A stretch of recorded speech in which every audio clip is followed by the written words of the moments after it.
Learning Objective 10.2 is about describing the structure and the main components of the American legal system. The jurisdiction, of course, of the courts show up in different ways. So there's original jurisdiction, which means essentially you get the first kick at the can for any trial. And then if you and your lawyers think that something was not applied correctly or if your rights were violated, you can appeal. And that goes to an appellate court. So the original jurisdiction is like someone's accused of killing somebody and they go to court and they're put on trial and they can confront witnesses and that kind of thing. If, of course, they think that their rights were violated in some way after the trial, maybe they're found guilty, well, it wouldn't make sense to appeal it if you're found not guilty, right? So maybe you feel like you weren't given due process, you weren't read your Miranda rights, you were required to incriminate yourself. Well, then you can appeal. And you can go through a process that might take you all the way to the Supreme Court. And of course, they are the final arbiter, the final decision maker, the highest court in the land. And they get to interpret whether or not the law was followed and the Constitution was adhered to. Now, as we know, there are different types of law, criminal and civil law.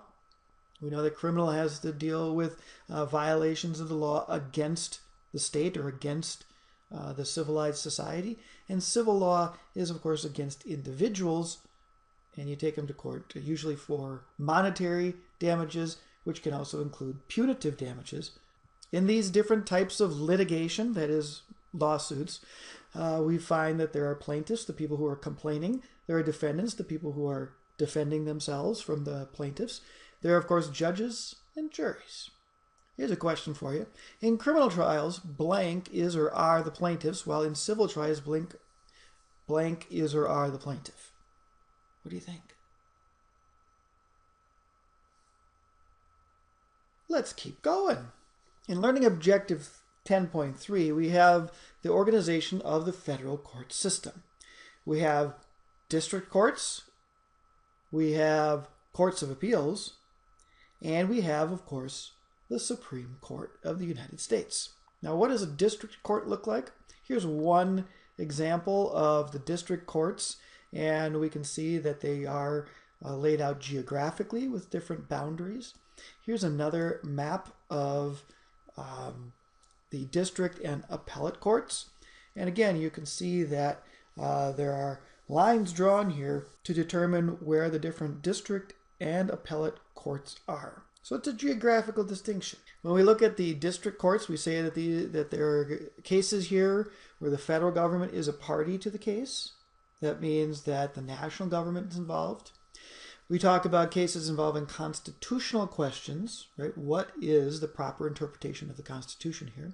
We look at cases between states or citizens of different states. So, in other words, states bringing cases against each other for violations of the law. In courts of appeals, we sometimes see a 3-judge panel where they are making the decisions, and then if it's appealed, we can see a larger panel of judges looking at the case, although that's more rare. This Court of Appeals looks at errors of the procedures, and in the courts of appeals, in order to have their case heard, appellants, that's people who are appealing, must submit a brief to have their case heard. And of course, in order to have their case heard, once they submit this brief, they also have to have standing, meaning that they have to have a direct interest in the case. It hurts them directly in some way. And also there has to be a remedy. There has to be something that the court can decide that fixes the situation. Courts of appeals generally look at settled law or precedent, stare decisis, and they follow what the courts have said before. Now, if at the district courts or the courts of appeals, either side is not satisfied, they can appeal. And they can appeal all the way to the United States Supreme Court. We, of course, know that through a system of choosing, right, the court cases that they hear, a rule of 4, the Supreme Court does not hear every case. They have a 9-justice where they hear appellate jurisdiction cases, although very rarely they hear original jurisdiction cases as well. Take a look at your Constitution to find out when. The Supreme Court here, as I've said before, is the final arbiter. They decide once and for all what the national law is, therefore ensuring national supremacy and uniform interpretation of the law for everyone throughout the country. So what does stare decisis literally mean? What do you think? Have you eliminated the wrong answers? Or do you just know? Make sure you always read the wrong answers, even if you feel like you know. And cross them out.